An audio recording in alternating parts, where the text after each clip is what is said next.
Welcome to another episode of the STR Sisterhood. I'm your host, Stacey St, and thank you for inviting me into your day today.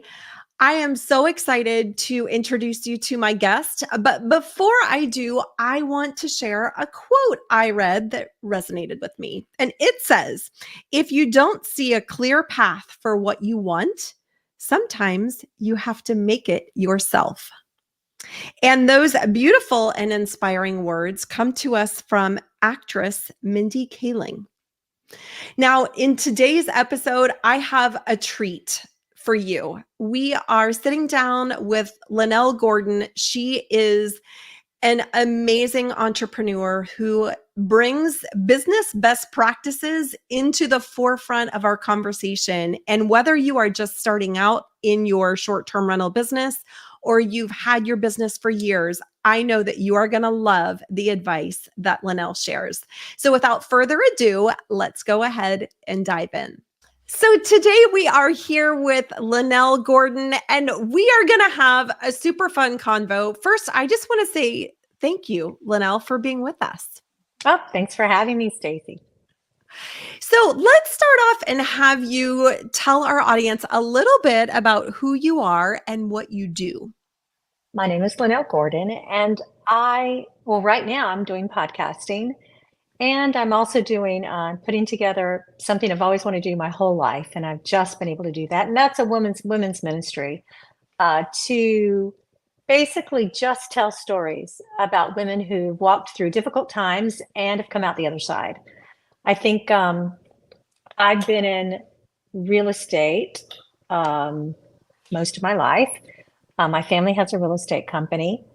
I started out as a programmer. I wanted to do programming, and instead I ended up doing programming for vacation rentals, which is something I didn't think I would do, but that's what I did.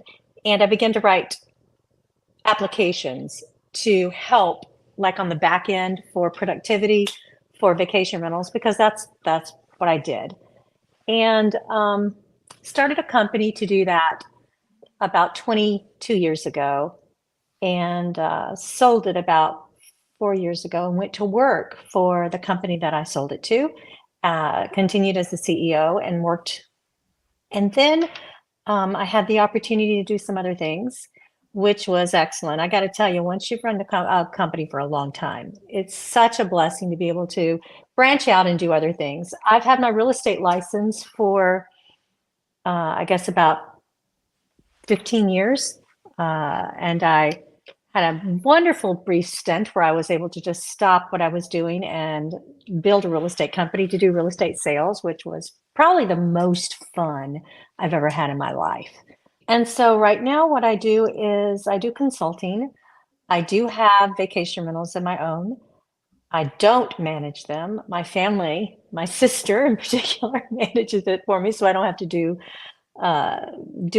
that part of it, which I find, which is the most difficult part. So the marketing of vacation rentals is always the most challenging part of a vacation rental, in my opinion. So now what I do is I just talk about real estate and short-term vacation rentals and interview really cool people on my podcast, which is so much fun, as you know. So we do a lot of the same kinds of things. I know. It was so funny. So Lenell, why don't you share with our audience the name of your podcast so they can find you, first of all? Yeah, my podcast is The Vacation Rental Show. It's called How We Grow. And it's very similar to what you do, Stacey, which is so exciting. I'm excited to have you on to talk to me too. Yeah, it was really cool for me because I was looking through your episodes and I'm like, wow. And for all of you listeners, this is the first time that Lenell and I are actually talking. We've messaged each other, but this is the first time we're actually talking. So I'm really excited about this convo too. But just looking through your episodes, I could tell that you and I are very similar because we do. And again, I don't want to put words in your mouth. But where I'm very focused on is helping people, number one, my guests understand, they have a voice. And a lot of people don't necessarily think about themselves as having a voice. So that's something that's really important to me. But also, secondarily, helping people understand from a strategic perspective, when you focus on yourself and building a best in class company, a best in class business, being a best in class leader, you end up producing the results that you want, if that makes sense. And that's the way I look at it. And I feel like when I look through your episode a portfolio, I'm like, ooh, I think Lenell probably thinks like I do. Honestly, I think that building a short-term rental business is very similar to building any other business. There are Yeah. just business principles that you have to adhere to, and anyone that adheres to those principles can make a good living doing it, in my opinion. Yeah, I agree with you.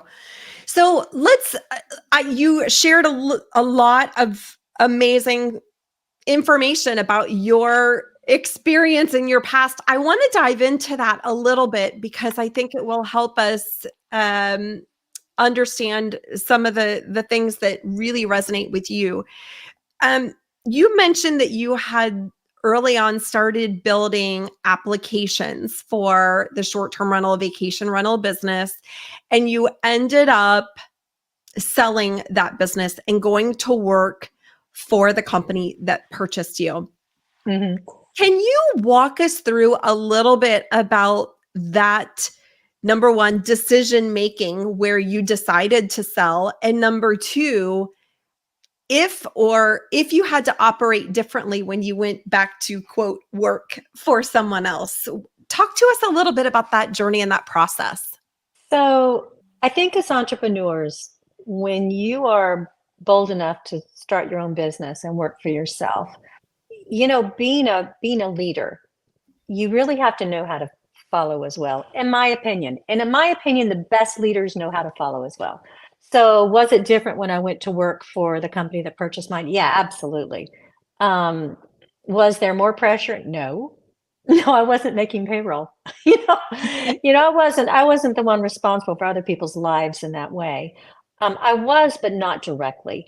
So it was actually such a joy. I really believed in the company that I sold to. I still believe in them. I think it was the best decision I've ever made. And it was a very calculated decision because nowadays, guys, if you're looking to sell your business, you have a dozen buyers right now. There are people that bother you all the time wanting to purchase your business based on, of course, your P&L and how you're doing things. But I had more than one person at the same time that was looking at my company. And so it put me in a really good position to decide, what is it actually I do want? And what I wanted was to be a part of a much larger company that could take the work that I had done and push it to another level. Mm-hmm. And so I was really pleased. I still am really pleased with the way things turned out.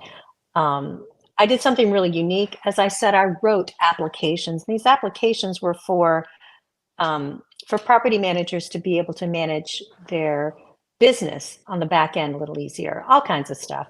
But what I eventually did was we incorporated those into a much larger platform. I got tired of being in charge. I mean, I think that, a lot of people want to attain to a position where they run a company, and that's all fine, well, and good. There's a lot of responsibility that comes with it. And after so many years, I just was, I'm ready to move on to the next challenge. Yeah. Yeah. That's so fun. So fun. I'm curious also, you mentioned there are some, foundational business best practices that you feel like are incredibly important for anyone to follow, whether you are running a vacation rental or short-term rental business or any other business. I'm curious if you don't mind sharing, what are some of those foundational business best practices that you have found most important and relevant in your experience? I think the first and the most important thing is to surround yourself with people that will help you to attain to your goal or your vision, whatever it is. It's so important who we hire. And we've heard this over and over. As a matter of fact, I have a business friend who reminded her of this week, and I just said the first part, and that's all you have to say, and it is hire slowly, fire quickly. Fire fast. Yeah. Um, and really, it is. It's hire slow, fire fast. And I just said to her, she was like, "I'm having this issue with this person," and she said that, oh, she's having trouble. She says, "I don't think this person likes me, and I'm having trouble managing them." And I said, hire slow. And she was like, I know. And it's really true. So surround yourself with people who are smarter than you, who Mhm. have the same work ethic that you do. And don't fool yourself by saying you can't find people that'll work as hard as you do. There are some out there. And when Mhm. you find them, you'll find that it makes your business so much easier to run. The other Mhm. thing is you have to set goals. If you don't set a goal, you don't know where you're going. You have to know where you're going. So know what you want out of your business. If you're in a short-term rental business, you should know, here's how many properties I'd kind of like to have. You don't have to know exactly at the beginning, but you have to know, are you looking for a business that caters to, luxury high end, or are you looking for a beach box kind of business? Because there's two different, they're run two different ways. Mhm. And so you have to really uh, aim toward your goal. So set those out on paper. And the other thing I think that's really important in any business that you're running is to sit down, I think, each morning and number one, look at where you're going for that day, set your priorities, especially if you're a small business. If you're a bigger business, you know, not as big a deal. But if you're a smaller business and you're trying to grow, that's really important that you know what your goals are for that day and you shoot for them. And you need to review your financials every week. I mean, at least like I sat down Thursday for all of my financials to review those. But you look at things daily and balances and stuff like that, but you really need a financial plan as well. But I think the Yeah. most important thing, really, if you surround yourself with really good people, the business does much better than if you shoot in the dark and just hire people uh, Yes. based on what you can afford. And I'll just remind us that everybody that's in business knows this. You're always going to say, "I wished I'd hired that person sooner." It's I true. couldn't afford it. I couldn't afford it. I know I couldn't afford it, but still, you know what? That's the expense that you go out on the limb for Yeah. to do that. Yeah. It's really interesting to hear you say that because in my business, and I have multiple businesses. So I have, my property management business. I also have a coaching and consulting business myself. And having the right people on the right seats in the bus is incredibly important. And Lenell, I'm curious if you've ever experienced this where perhaps you have the right person and you discover throughout working with them that they're not in the right seat.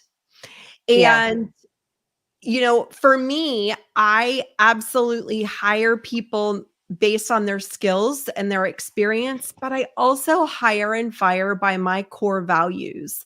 How have your core values help you identify good team members? And have you ever experienced someone that you thought was in alignment with your core values that ended up not being aligned? Talk to us a little bit about that. Absolutely. So I had a situation where I had an employee, very capable, very smart employee who lacked empathy. Okay.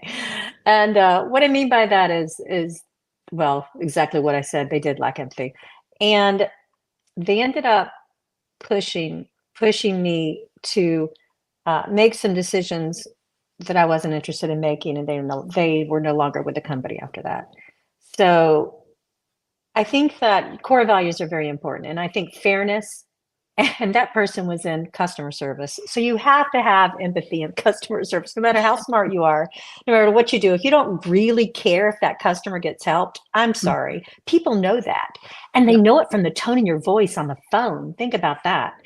Um, on another note, I'm helping to run a nonprofit right now. I'm doing operations for them. We need to hire. there's the perfect person. I have the perfect person, right? And I know this is the perfect person. I know that this person has the skill set to launch this part of the ministry really, really well. I mean, they're just made for it, but they want like twice as much as I can afford. Mm. And as much as I know I want to afford them, and I've wanted them since January, so I've been watching every month on the piano. How am I going to be able to add this person? And yeah, so I'm like, yes, July. So I've made a plan so I can hire this person because I know that they will. I know they have the skill set I need to push forward. And guys, if you're not an accountant, don't do your own accounting. If you're not, that's a skill set that really you don't have to do unless you really do it well. I wouldn't do that. Mm-hmm. Mm-hmm. I think that's great advice. I am certainly not an accountant. I am not a bookkeeper. There are still things that are brought, forth on reports. And I'm like, can you remind me what this means again? There are certain things that, again, are in my sweet spots, areas of genius, and others that I'm like, whoa, somebody talk to me like I'm a second grader here. But I think it's so important to outsource the things that either aren't within your skill sets, or honestly, it's important for me to outsource things that don't light me up, right? That don't bring me joy. I am very intentional about making my best effort to fill my days, as busy as they are, but fill my days with things that light me up. And bookkeeping does not light me up, right? Stacey, that's a beautiful way to say it. That really is I hadn't thought about saying it that way, but that's a really, really great way to say it. I think you should play to your skill set. There's no question about it. And I say that about accounting because a lot of people, when they start their own business, they want to do their own accounting. Mm-hmm. And I'm just saying that is, your time is so much more well spent somewhere else. Someone that does that really well can do what you're doing in your hours, in a matter of minutes. And you have to calculate your value based on time. When you have your own company, that's the one, in life, that's the one monetary value that you have to set. How much is it worth my time to do this particular job, or can I hire it out? A lot of times we save money doing that, right? Especially with accounting. I hate accounting. Just saying. I did a lot of the bookkeeping when I first started, and I was just like, you know what? When I freed myself from that, my life was so much better. Yeah, it's true. It's true. The next thing that you mentioned are goals, and I am a very goal-oriented person myself. I always have been, and I think it is such an incredibly important thing to live and breathe your goals. So a lot of people will set goals, they'll write them down, and then they're going to tuck them in a drawer only to revisit them, 12 months later. New Year's resolutions, yes. Yeah, exactly.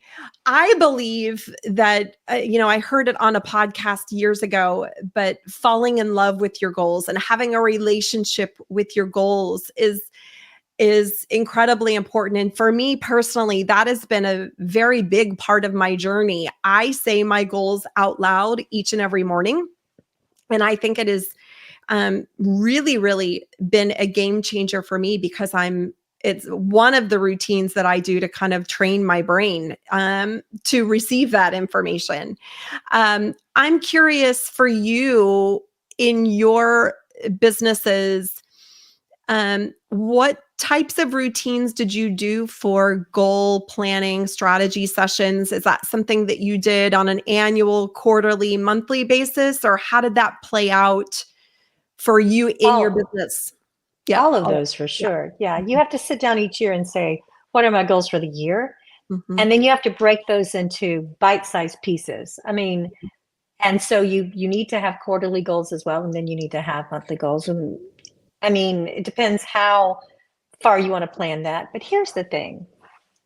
We have to live a life of intention. We need to be intentional about our lives. We're not promised tomorrow. We don't know how long we're going to be here. So if we have a goal that we want to meet, we need to sit down and say, okay, this is what I want to do, whether it's spend more time with your grandchildren or whether it's make $2 million net, net next year, whatever those goals are. If you sit down and put them in a manageable format, and even if you don't know how to get to that goal, Yep. if you will sit down and write, okay, here's my goal, here are the things I think I need to get to that goal, or whatever that is, to make that happen in my life. I may need this to change in order for this to happen, and I know that. And if you don't know how to get there, then eventually ask people who've been there, how did they get there? I just believe that you can have anything you want in life that you're willing to work hard for. Yep. I don't think anything comes easily unless God just opens the door and gives it to you, which he's done for me many, many, many times. Mm-hmm. But anything that you want, you really do have to work for it. I don't think that life is not easy. I keep telling my kid that. He's 28 years old. I'm like, life's not easy. And I think that learning to overcome the obstacles in our lives by planning, here's my goal, here's where I'm going to get to, this is where I want to go, and having a plan set out really makes a difference in getting there. So being intentional about each day, because we only have one of these. Mm-hmm. I love that. I love that. And again, I could tell literally by looking through your podcast episodes that you and I think alike, because I'm very much in agreement. Being intentional is one of the greatest gifts that we can give ourselves. I also believe, and I'm curious to get your thoughts on this too, is being self-aware, learning what we feel like when we're doing things that light us up, learning what we feel like when we're doing things that we really dislike. And again, being aware of how we're feeling throughout the day so that we can be more strategic in how we plan our time. I'm curious if you've ever given that thought or how self-awareness has played into your journey. I've never thought about it that way. It's a really great way to think about it. How am I feeling at the moment? And I think that we do it.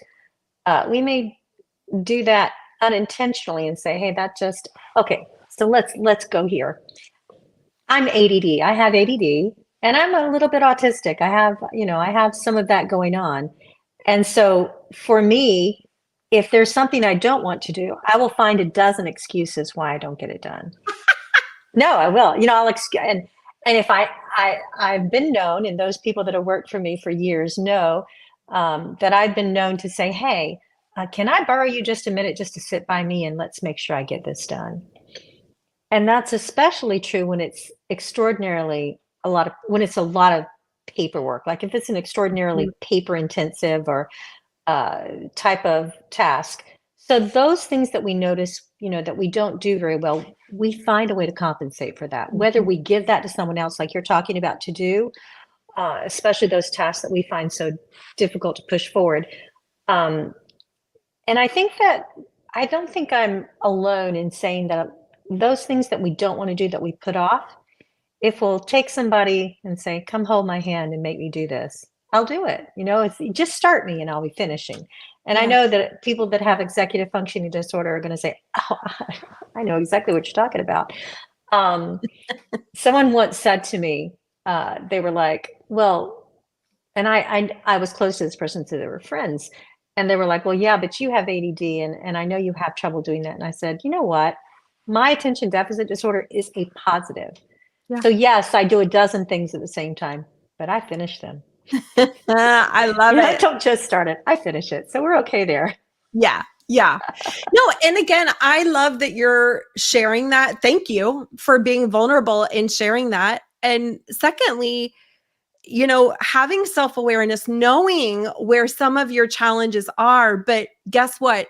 You were very strategic and intentional about making sure you were surrounding yourself with the right resources to get the job done. If you knew, again, that something was a challenge, you brought somebody in, said, sit next to me. I love that. I think that's great. And I think it's important that we recognize, like you say, where our where we may lack in motivation to do certain things. And a lot of that's exactly what you're talking about. It didn't light me up. Mhm. Using your words, it didn't. Paperwork doesn't light me up so much. Yeah, I'm with you.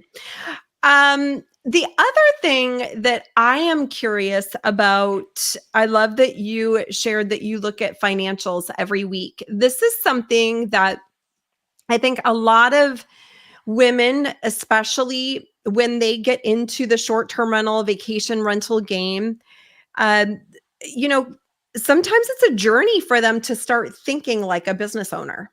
Um, and I think the quicker that we can do that, whether we have one property, 5 properties, 10 properties, the quicker we can start thinking like a business owner and acting like a business owner, the faster we're going to be able to achieve the financial success that we're looking for. And financial success, in my opinion, is one benefit of having a business, right?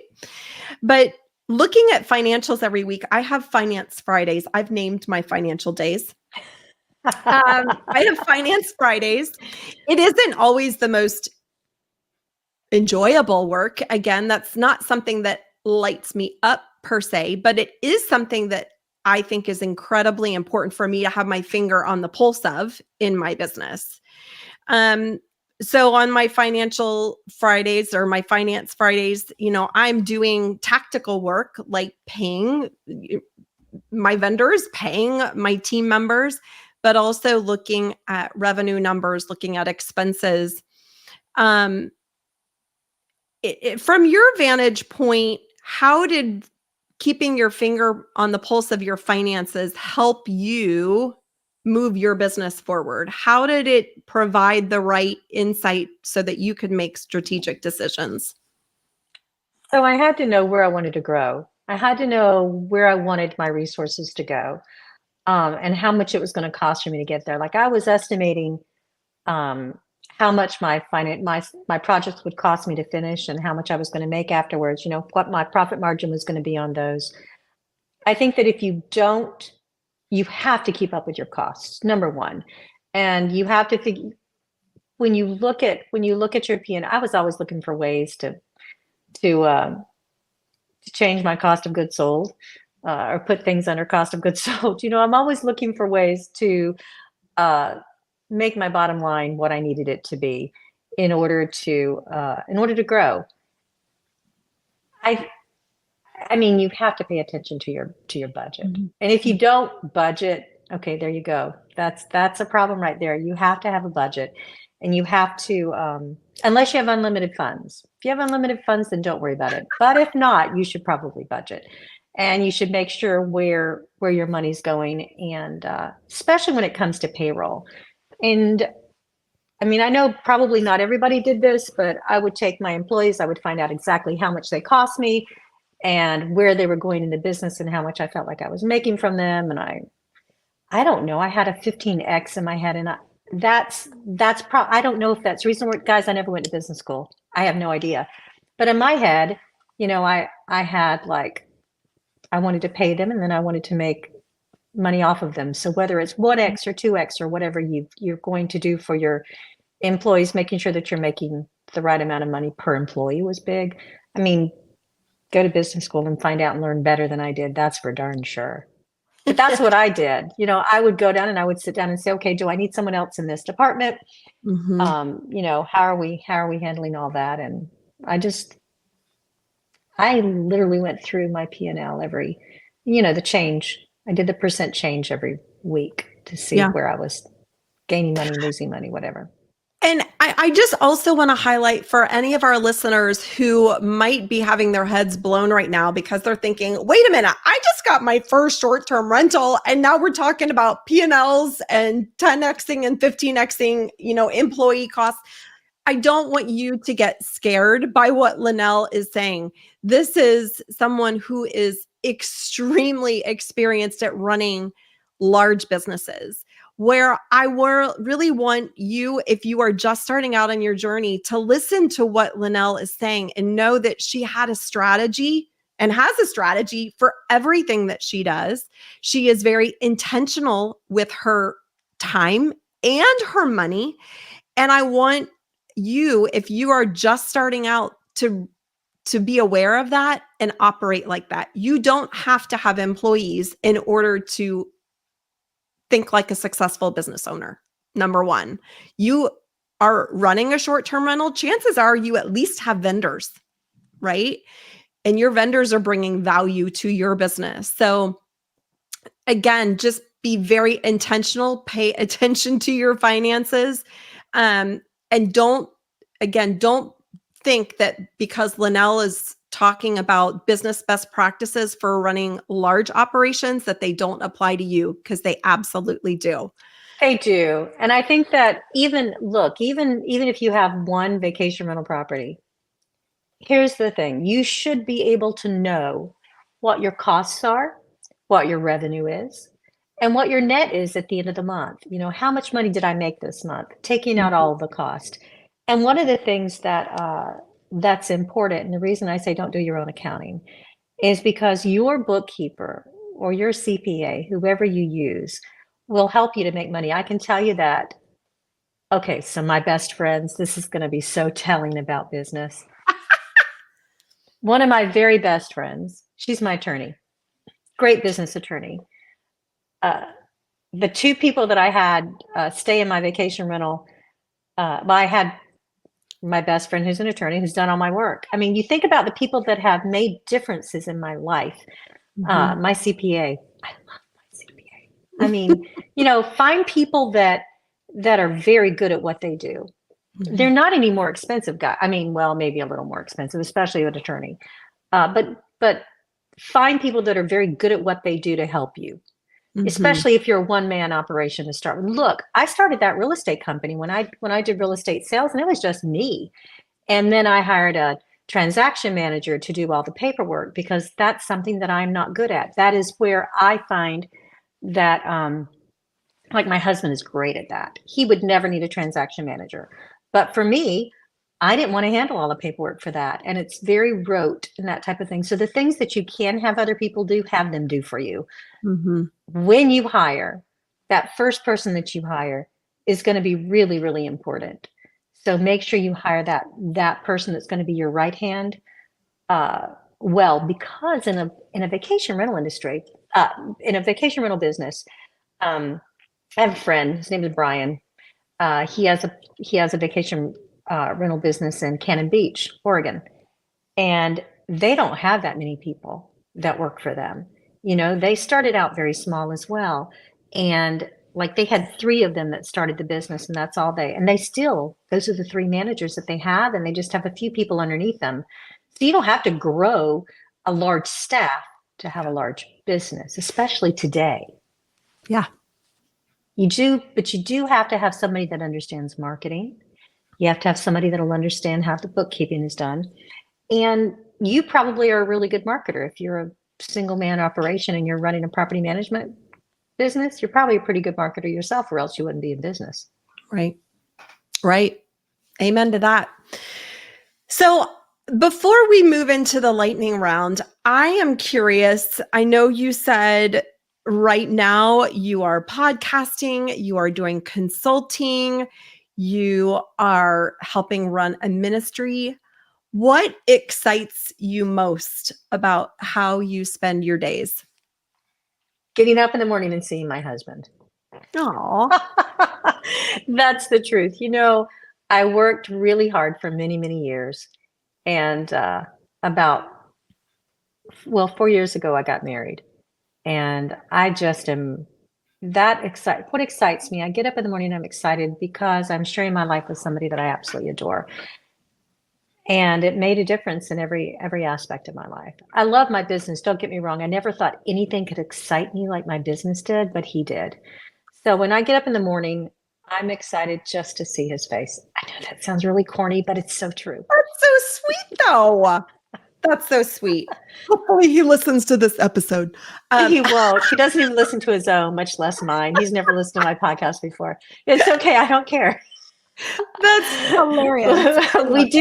We do some ministry podcast of his, which, you know, we do some of those together, which is a lot of fun. Every morning when I get up, I have a routine. And I think people that are successful in business have a routine. Mhm. That routine is this: I get up, I go to make my coffee or whatever. I have a journal and I journal every day. And I spend time in Bible study. So that's the time that I sit and I can look at my goals, like you say. You look at them every day, Stacey. I think that's really important. And I think the other thing that we haven't mentioned that you probably do as well is, there's a time to be grateful in your life. Hmm. And that's in the mornings when you sit down and you go through your goals and you go through what you're going to do for the day. You should think about what you're grateful for. Yep. Yep. That makes you happy. That really, it makes a difference in your day if you're grateful. And writing thank you notes to people who have been kind to you is a really positive, and it's a really enriching thing to do. Every single day when I get up, I think today is just a unique day. I don't ever have another day like this, and I don't know how long I'll have days like this. So let's enjoy it. Let's be happy today. Amen, sister. Amen. Amen. So I also head straight to the coffee pot first thing in the morning. And right next to my coffee pot, I have a sign because I have signs everywhere. Like, I love signs. I love the signs behind you. I saw that, Stacey. I love it. So my sign next to my coffee maker says, "Start each day with a grateful heart." And I'm very intentional about thinking about what I'm grateful for, because when we have a grateful heart, it softens us, and it also helps us have a different lens on everything throughout our day.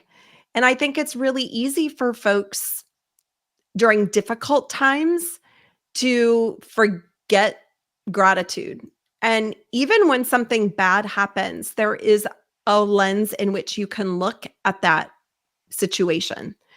And I would just encourage you, at least for me, I would encourage anyone who's listening, even if you have the worst thing happen, look for something to be grateful for in that situation.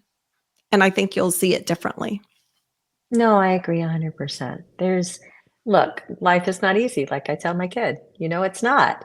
And there are a lot of challenges that we have to overcome. Mm-hmm. But there can be goodness and happiness and gratefulness in every single day. There can be. You just have to look at it in that way. It's a lot of attitude. Attitude makes a huge difference in our lives, especially when we're in business. It can be overwhelming to get up every day and be responsible for whatever you're responsible for, especially for property managers who have that. They have a lot of people they're responsible to, or maybe you're only responsible to yourself, but you're also responsible to the guests that you're renting to. Yeah. So we have a lot of responsibility in the kinds of jobs that we do. So take pleasure where you can and take vacation. Amen. Okay. Speaking of that, I want to move to the lightning round. And I'm going to ask you to answer with the very first thing that comes to mind. Oh, you're in trouble. Okay. First question is, where is your favorite place to vacation? The mountains. Ooh, any specific mountains? No, I just like to be nice and chilly and hiking. Give me a mountain, give me a pair of boots. Let's go play. All right.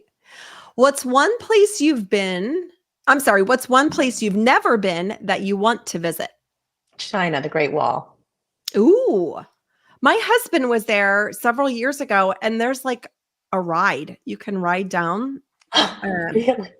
My husband used to live there, and he's like, we're never going back. I'm like, okay.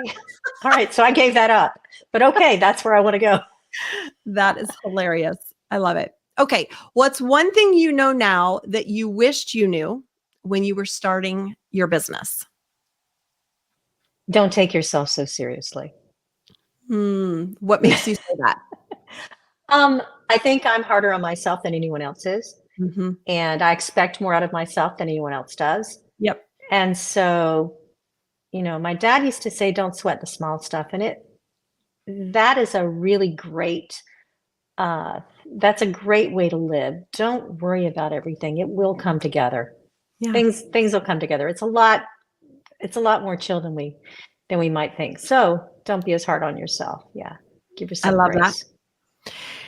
And what is the best piece of advice you've ever been given? When you make a mistake, see, it's going to be along the same kind of lines because of how I'm built. When you make a mistake, when I got my first job programming, I had a boss. His name was Steve. And look, this was a big, important job to me. I was so happy to have it. And I was writing database scripts, SQL scripts.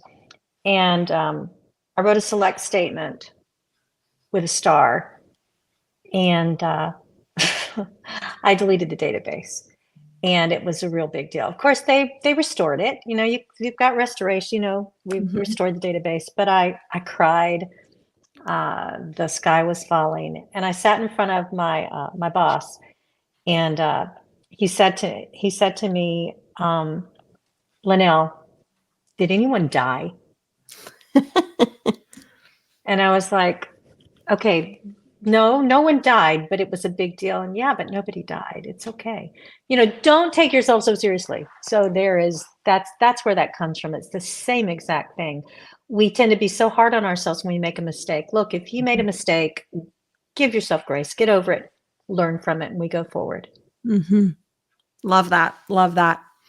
Okay. Last question. What's one thing and or person that you're grateful for today? My husband, I'm very grateful for him.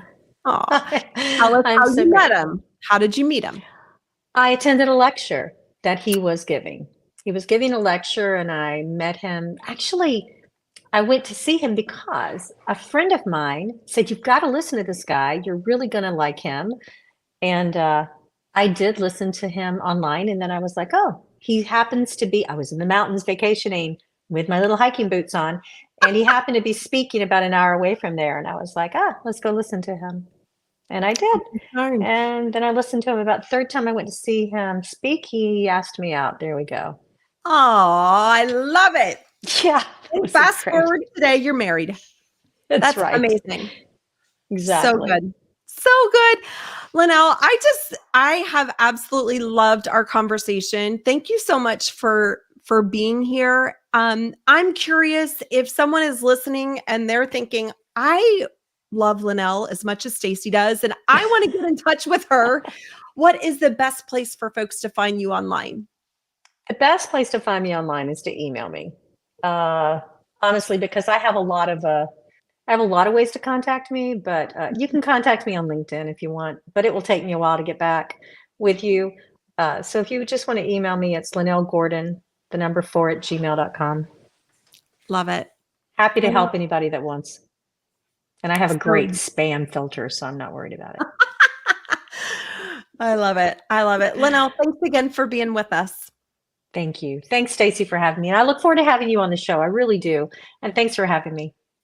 Now, before you go, I just want to give a quick shout out to some of the amazing women inside the Female Short-Term Rental Investors Facebook group, where we have almost 58,000 women who eat, sleep, breathe, and talk short-term rentals each and every day. Just a few weeks ago, one of our Facebook group members, Natalie Eichhoff, posted, I went after a longtime dream of mine and started my first short-term rental 5 months ago. Last month, I filmed a travel destination show at my home, got guest favorite, super host, and now top 1%. I've been a stay-at-home mom for 7 years now and work from home doing all sorts of things to earn an income. I've tried for a long time to find something I love to do, make a great living, and still have flexibility for my family. And I finally feel like I've found the golden ticket. This has been the most fulfilling and rewarding thing I've ever done. I just want to say thank you for all your help. This group has been so kind and forthcoming with all the things. I'm in a few groups and the others are mean and judgmental. So ladies, thank you and you're amazing. And if you're thinking about doing this and scared to do so, just take the chance and do it. Natalie, I just want to say congratulations for your success and for taking a moment out of your day to be grateful and to pay it forward, pay forward that gratitude and help inspire and encourage someone else. So Natalie, girlfriend, I'm impressed by you.